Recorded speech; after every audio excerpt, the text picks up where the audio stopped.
Yes, on one hand, we notice that Russia continues to use old narratives they've been creating and developing for 8 last years, like Ukraine is not a real state, it was a coup d'etat in Ukraine during Maidan, or fascists came to power in Ukraine, for example.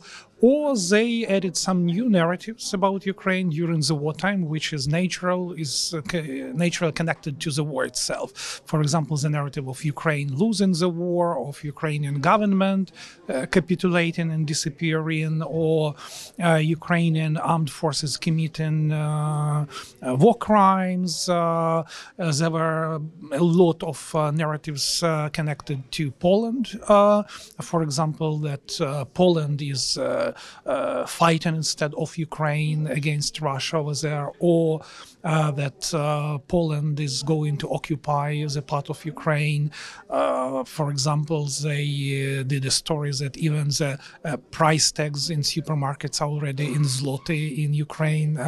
For them, it was a sign that something is going to happen. There were a lot of fake stories about Ukrainian refugees in Poland. So the intention was to create conflict between Polish people and Ukrainian people, and then use this conflict to decrease the level of support of Ukraine. And they specifically were targeting Poland as a country which is doing huge, or probably the biggest efforts to support Ukraine and Ukrainians, because they've seen a threat in this, and they wanted to undermine this support.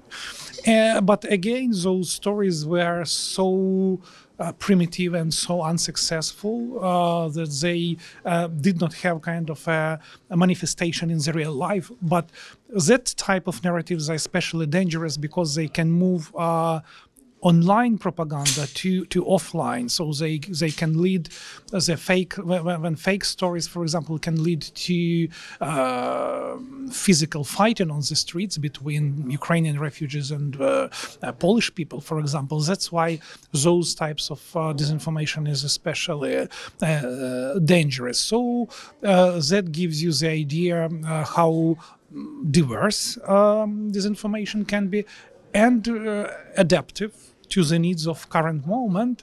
So they stick to the old narratives, but also they create those new ones which are necessary at this particular moment. And of course, on one hand, you need to fight back them immediately to stop the dissemination at the earlier stage.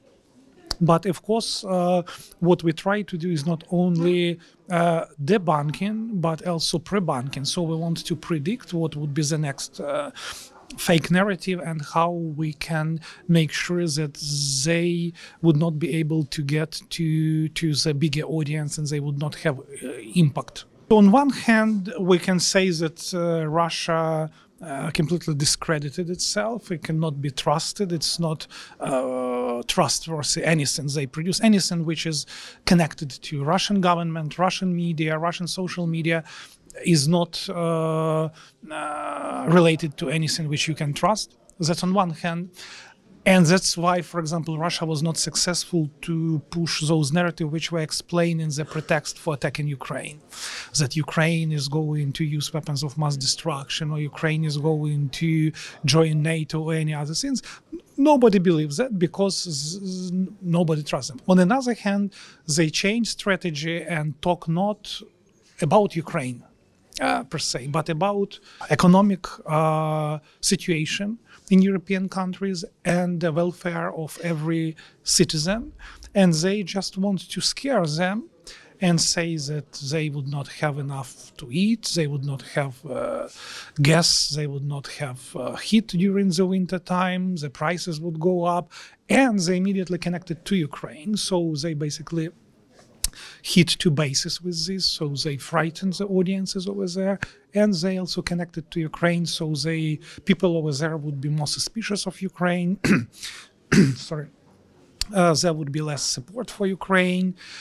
So far, I would not say that they are too successful because, for example, we can look at the polls which are regularly conducted in different countries, and we still see a lot of popular support.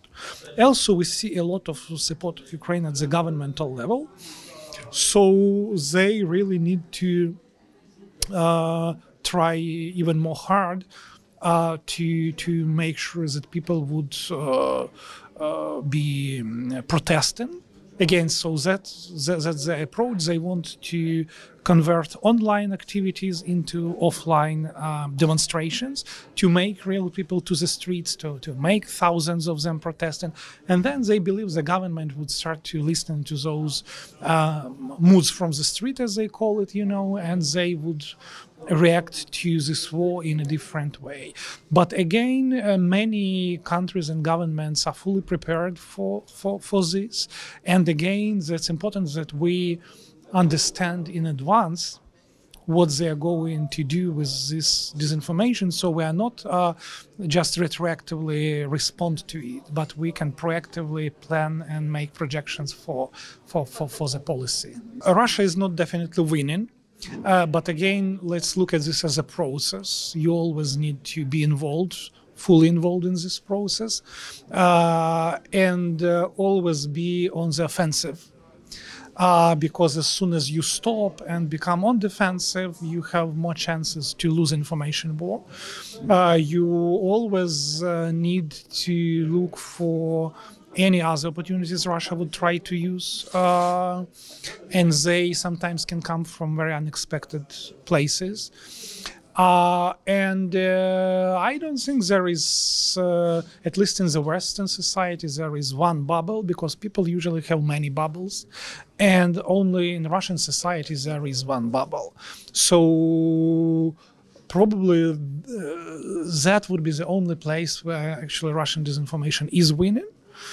And also we can find some places in so-called global south, in Africa, in the Middle East, in Asia, where still Russian positions are quite strong. But again, we need to talk to audiences over there as well. So that's a usual approach of Russia to scare people, to frighten them, because they believe that it would be much more easier to make them negotiating about Ukraine. So they even don't think that they should negotiate with Ukraine. They are working with others, which means they still do not accept Ukraine's kind of subjectivity as a subject of international relations. So they want to talk to some other forces, and they always, actually in their propaganda, they project their own feelings about the world. So every time they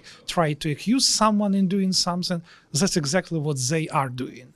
And this is very interesting kind of observation to understand their kind of way of thinking, but they do not understand the biggest difference when they talk to Russian society, which is a closed society.